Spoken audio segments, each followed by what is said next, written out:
بسم الله الرحمن الرحيم. السلام عليكم ورحمة الله وبركاته. قصة غريبة وعبيطة وتافهة. حد هيقول لي مالك، يعني ايه اللي حصل؟ الحقيقة ما فيش حاجة حصلت. في آخر القصة فيه هي ليها مغزى بسيط برضو.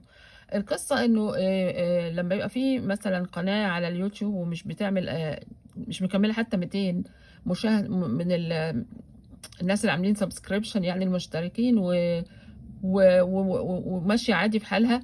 وبعدين فجأة الفيديوهات بتاعتها طبعا ما بيوصلوش لناس كتير لأن هي أصلا صغيرة، ولكن لما بيوصلوا هي طبعا بتبقى واضح ان في حد عمل لايك في حد ما عملش، وكم مرة عمل لايك وكم ما عملش.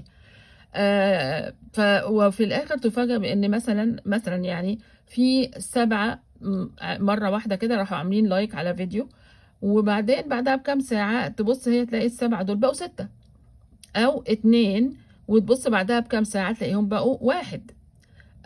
طبعا هو أنا يعني الحمد لله أنا أساسا من الأساس أنا لا عايزة فلوس ولا عايزة أي حاجة أصلا.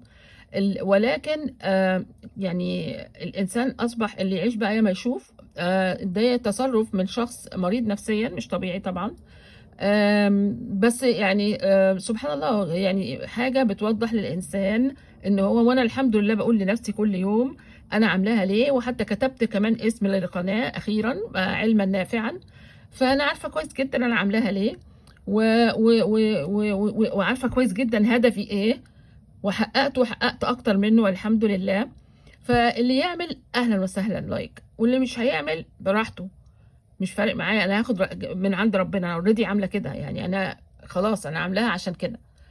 فبس حبيت يعني اشارك قد ايه مستوى البشر بينزل، وربنا يحفظنا جميعا.